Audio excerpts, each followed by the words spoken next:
Nous allons utiliser un kit à cricot Melker de la compagnie Cook. L'exécution est basée sur la procédure de Seldinger. Alors voici ce dont on aura besoin pour cette cricot.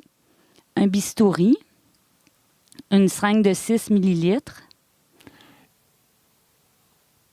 une canule à cricot dans laquelle il y a un dilatateur. Nous avons choisi une canule avec ballonnet qui mesure 9 cm de long et dont le diamètre interne est de 5 mm. Il est vraiment très important que le dilatateur soit complètement enfoncé dans la canule, comme vous le voyez ici. Idéalement, on vérifie l'intégrité du ballonnet de la canule avec une seringue. Et si le temps le permet, on lubrifie le dilatateur pour faciliter son insertion dans la trachée. Nous allons également utiliser une aiguille et un cathéter, comme vous le voyez ici, qui sont montés sur la seringue. Mais nous n'utiliserons pas dans ce cas-ci l'aiguille simple sans cathéter fournie dans le kit. Un guide enroulé dans un support dont la partie mousse ressort doit également être utilisée. Alors, voici maintenant de façon détaillée comment faire une cricot fermée percutanée par technique de Seldinger. On observe qu'on a positionné le patient de façon optimale, le cou étant en extension. La personne qui fait la cricot étant droitière, elle se place à gauche du patient pour faciliter l'exécution.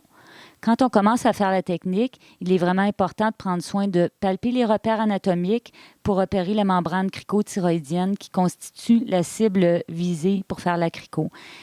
Ici, on prend soin de marquer les repères avec un crayon feutre. Alors, de la main gauche, on identifie d'abord le cartilage thyroïdien. C'est à ce niveau-là que se trouve la pomme d'Adam chez l'homme, qu'on peut facilement identifier. Un peu plus bas, on palpe la membrane cricothyroïdienne. C'est la petite dépression qu'on sent juste en bas du cartilage thyroïdien. Puis, il y a le cartilage cricoïdien qui est juste en bas de la membrane. Pour poursuivre la technique, on stabilise fermement le larynx avec le pouce et le majeur de la main gauche et on palpe à nouveau la membrane cricothyroïdienne. Avec le bistouri tenu de la main droite, on incise la peau verticalement sur une longueur d'environ 3 cm qui doit être centrée au niveau de la membrane. À l'aide du cathéter monté sur la seringue, on ponctionne ensuite la membrane qui a été exposée en avançant à 45 degrés en direction caudale. Pendant qu'on avance, on fait une pression négative sur le piston jusqu'à ce qu'un retour d'air nous confirme que l'aiguille est dans la trachée. On pousse le cathéter sur l'aiguille dans la trachée. On retire l'aiguille. On insère la portion mousse du guide dans le cathéter.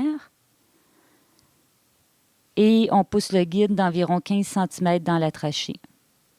On retire le cathéter, mais on laisse le guide en place dans la trachée. On s'assure que le dilatateur est bien enfoncé jusqu'au fond du cathéter à cricot avant de réaliser la prochaine étape, comme vous le voyez ici. Et on enfile la partie rigide du guide dans le dilatateur et la canule à cricot. On fait ressortir cette partie rigide du guide assez loin du manche du dilatateur pour éviter de perdre le guide dans les voies aériennes du patient quand on avancera le dilatateur et la canule à cricot dans la trachée.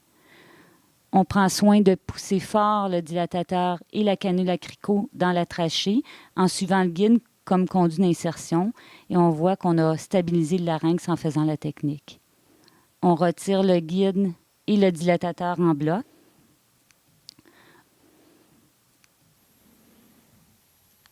On gonfle le ballonnet de la canule trachéale et on ventile le patient à l'embu pendant que quelqu'un tient constamment la canule en place.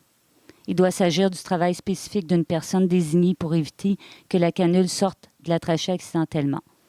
Il est important de confirmer que la canule est au bon endroit, par exemple en objectivant la présence de CO2 expiré. On fixe maintenant la canule avec des sutures et ou un cordon pendant qu'on tient bien la canule.